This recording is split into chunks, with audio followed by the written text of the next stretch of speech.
Sayang seribu sayang anak-anak kita sekarang, Pak. Sama pacarnya luar biasa sopannya. Ditelepon sama cowoknya, "Dek, iya Kak, terserah abang aja deh. Saya ngikut aja mana yang terbaik." Dongo. Tahu dongo? Beleng-beleng. Tahu beleng-beleng? Dongo. Tahu dongo? Beleng-beleng. Apa itu? Kata Rocky Gerung, dungu. Coba lihat anak-anak kita, Pak. Taat betul itu kalau cowok yang kasih tahu. Tapi kalau orang tuanya dibantahnya tidak pernah masuk di akal. Mau bukti? Anak-anak kita lebih hargai cowoknya daripada bapaknya. Mau bukti, Pak? Bapak nanti kalau pulang periksa wallpapernya HP-nya anaknya yang gadis itu. Kira-kira siapa yang jadi wallpaper anak kita? Siapa? Fotonya bapaknya. Siapa? Ada saya lagi mengajar ujian, Pak, di Unhas. Saya lagi keliling. HP jangan di kantong, simpan sudut kanan meja. Saya lagi mengawas, tiba-tiba di HP sudut kanan ada cewek. Wih, cakep betul cowoknya, bersih putih. Saya bilang, "Dek, cakepnya cowokmu." Saya lihat-lihat, enggak imbang rasanya ini. Langsung dia bilang, "Bukan cowokku itu, Ustaz." "Oh, siapa ini?" "Lee Min Ho." "Siapa itu Lee Min Ho?" "Artis." Artis Korea." "Oh, ini artis." "Iya Ustaz." "Kau dikenal?" "Tidak." "Pernah dikirimi pulsa?" "Enggak." "Pernah di miss call?" "Tidak." Beleng-beleng.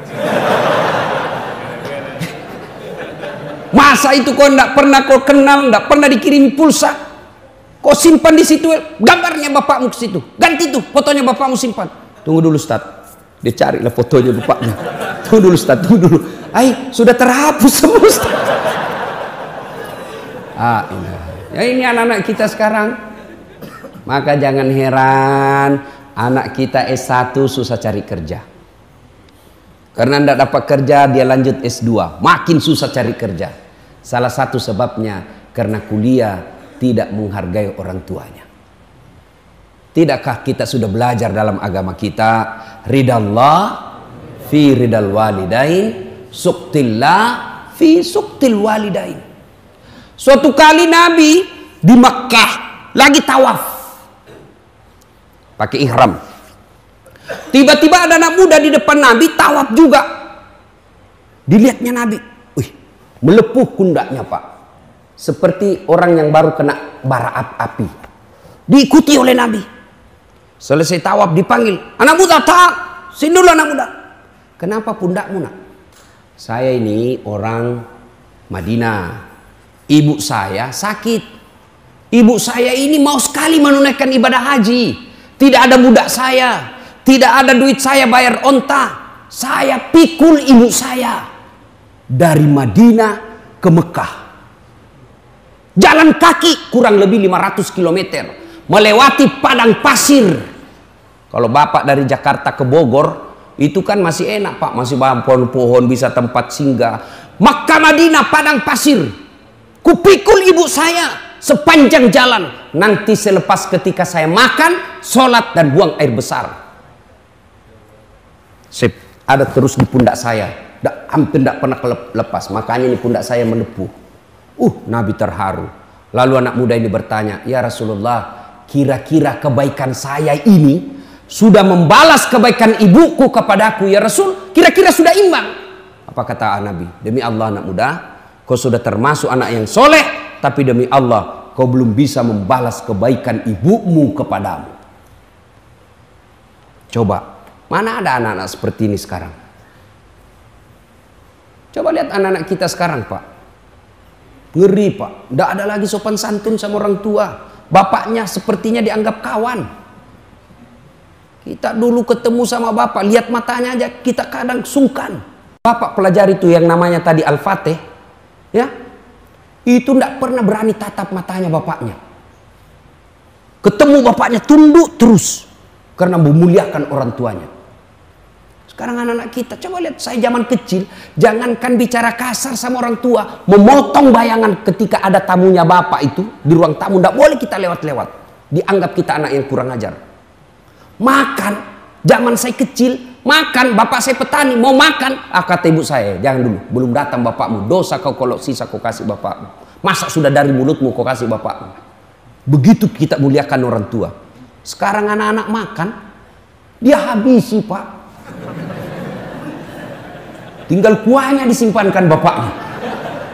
Yang ketawa, ini anak-anak kita sekarang bingung saya lihat. Makanya jangan heran hidupmu tidak akan dapat kebahagiaan. Coba lihat orang-orang yang sukses. Salah satu biasa resep hidupnya, mereka memuliakan orang tuanya. Itu model kita. Lain lagi Pak yang sudah berkeluarga. Modelnya apa? Lebih sayang sama istrinya daripada orang tuanya.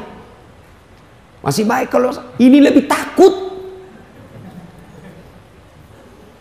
Bu, ini ada duit lebih, kirim ke bapak ya, 2 juta lah. Lama kita tidak pulang kampung. Ini 2 juta untuk orang tua kita di kampung. Dengar istrinya, langsung istrinya bangkit. Apa? Bapakmu, itu anakmu. Langsung dia bilang suaminya, ya terserah deh, tidak jadi. Ada di sini takut sama istrinya? Ada laki-laki di sini takut sama istri? Berhenti jadi laki-laki Pak. Apa mau takut sama istri? Nah semua gaji kita diambil. Coba lihat itu istri. Semua gaji kita diambil. Bajunya kita yang belikan. Lipstiknya pun kita yang belikan. Sampai duit itinya pun kita yang belikan. Masa mau takut sama istri? Jadi Ustadz tidak takut sama istri. Ngapain saya mau takut sama istri? Cuma istriku lebih berani dari saya.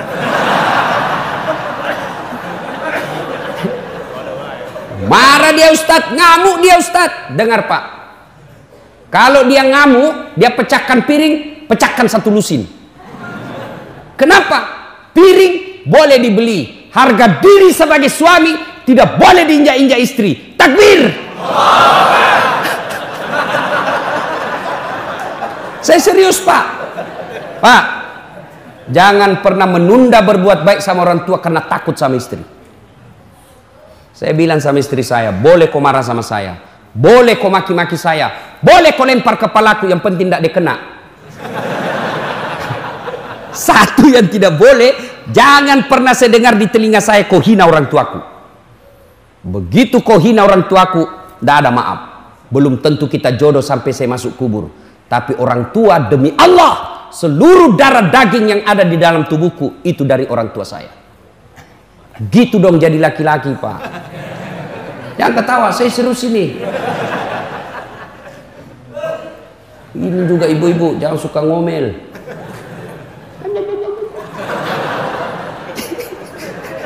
Hei bu, ini suami tergantung ibu. Demi Allah, kalau ibu baik sama mertua, suami tidak akan tergoda perempuan lain. Jangan protes. Coba kalau ibu baik sama suaminya, tiba-tiba suami mau nikah, datang itu mertua membela ibu. Apa kau mau kawin-kawin lagi? Coba lihat itu istrimu, baik betul. Saya belum bangun sudah siap sarapan. Datang saudaramu semua dihormati. Kamu tidak pernah dihina, ngomongnya tidak pernah kasar sama kamu. Apalagi kau mau kawin, belum tentu kau dapat perempuan lebih baik dari itu istrimu. Awas kalau kau mau kawin lagi, haram itu air susuku.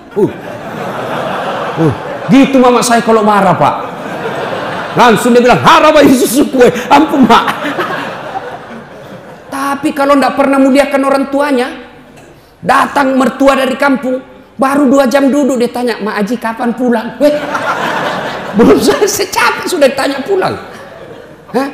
Mertuanya hipertensi, makanannya yang asin-asin terus. Tidak pernah dihargai ketika datang mertua. Datang saudaranya tidak pernah manis di depannya. Pulang kampung suamimu dicuci otaknya sama mertuamu. Apa itu istrimu? Saya sekolahkan kau jauh-jauh. Saya jualkan sawah supaya kau dihargai orang, tidak dihina sepupumu. Ini istrimu sendiri yang hina kamu. Datang sepupumu tidak pernah dihormati. Saya datang di rumahmu tidak pernah enak-enak mukanya. Apa itu istrimu, model apa itu? Sudah, kawin lagi. Saya carikan kamu sepupumu. Mau ibu? Makanya mestinya kalau mertua datang, ibu sujud syukur. Itu sumber keutamaan berkahnya hidup. Ya Allah, alhamdulillah kau kirim orang tua ini. Gara-gara inilah orang tua saya punya suami. Andai saja tidak ada orang tua punya anak, mungkin sampai sekarang saya masih jadi Gasturi, gadis tua Republik Indonesia. Bersyukur. Bu, baik-baik sama mertua. Demi Allah, rumah tangga tidak akan berkah ketika durhaka sama orang tua. Percaya Pak, muliakan orang tuamu, maka hidupmu akan berkah. Suatu kali Umar bertanya kepada Nabi, ya Rasulullah, ingin rasanya saya melihat Allah tersenyum kepadaku. Meskipun saya tahu tidak mungkin saya bisa melihat Allah mukanya di dunia ini. Bagaimana supaya Allah tersenyum kepadaku? Kata Nabi, buat ibu bapakmu tersenyum, maka Allah pasti tersenyum kepadamu. Maka bapak tidak usah cari muka sama pejabat. Lebih baik muliakan orang tua. Dunia akhirat kita dapat. Kadangkala ini anak-anak sekarang baru belajar agama 2 bulan. Itu pun melalui YouTube. Baru 2 menit habis pulsanya. Bamaknya langsung beda manhajnya. Ini bid'ah. Tak boleh mak. Sesat kamu. Saya bilang, kau belajar agama dari mana? Ibumu kau katakan sesat. Ya, adik-adik ini yang hijrah. Hijrah itu bukan sekedar berbicara afwan. Hijrah itu bukan sekedar jazakallah khair. Kaifa haluk ya akhi. Bukan sekedar itu. Hijrah itu bukan sekedar pelihara jenggot. Hijrah itu bukan sekedar jingkar celananya. Hijrah itu termasuk diantaranya memuliakan orang tuamu dengan semulia-mulianya. Biar jenggotmu panjang, bicaramu selalu afwan, jazakallah, celana, tapi kau hina orang tuamu karena berbeda mazhabmu, kau tidak lebih mulia di hadapan Allah. Muliakan orang tua. Berapa banyak dalam riwayat-riwayat kita pelajari sejarah sengsara hidupnya karena mendurhakai orang tuanya. Pertanyaan besar buat kita, kenapa anak-anak kita begini sekarang? Padahal cerdas Pak. Anak-anak kita kurang apa sekarang Pak? Coba lihat cerdasnya anak-anak kita. Saya biasa heran lihat itu anak-anak. Saya ini sudah pegang HP 2 tangan, masih salah ketik. Ini anak muda bawa motor sambil ngebalas. Cerdasnya itu anak-anak kita sekarang. Satu aja kurangnya anak kita sekarang. Apa? Kurang ajar.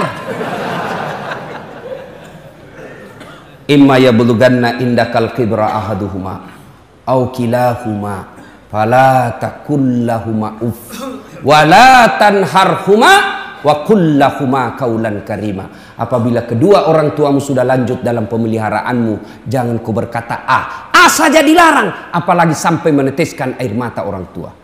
Al jannatu tahta aqdamil ummahat. Surga itu berada di bawah telapak kaki ibu. Kenapa anak-anak kita begini? Salah satu sebabnya karena kita memberi makan anak kita makanan-makanan haram. Kenapa anak-anak kita begini? Karena kita memberi contoh yang tidak baik di hadapan anak kita. Sini dulu. Awas kalau kau merokok, awas. Kalau kau merokok saya kasih makan kau dengan bungkusnya. 10 menit kemudian, nak, kopi beli rokok tau. Anaknya dilarang merokok, baru dia merokok depan anaknya. Bapak macam apa ini? Ada yang merokok di sini? Nggak ada? Nggak ada dalam masjid. Nggak tahu kalau dia keluar nanti. Bapak kan selama ini sangat benci sama orang-orang yang menindas kita. Siapa orang-orang kaya yang ada di Indonesia? Banyak-banyak Pak. Siapa orang-orang kaya? Mereka yang penguasa rokok. Dan kita lah ini orang Islam paling banyak merokok. Jadi kalau Bapak cinta sama agama, berhenti merokok. Itu orang rokok, itu orang Yahudi punya Pak. Sudah kita dikasih rokok, sakit dikasih lagi obatnya. Duit kita dibawa ke sana. Maka saya doakan bapak-bapak yang merokok, berhenti merokok. Marah? Silakan, saya mau pulang juga. Ada yang bilang makruh, mungkin dia bilang makruh karena dia juga merokok. Berhenti Pak. Kalau ada orang bilang baik itu rokok, saya bilang kau sini. Kalau kau merasa betul itu rokok baik, kau merokok anakmu di depanmu sama istrimu, rokok bareng-bareng di situ. Kalau kau rasa baik, pasti meskipun dia merokok, dia bilang jangan kau merokok, padahal dia merokok. Bagaimana kita mau beri baik yang anak dakwah kita kelihatannya tidak baik? Yang berikutnya, anak-anak kita mau baik, sementara kita sendiri tidak menjalankan agama dengan sebaik-baiknya. Ibu bapak saudara-saudara sekalian, sebenarnya masih ingin rasanya berlama-lama di tempat ini, tapi waktu jualah ya.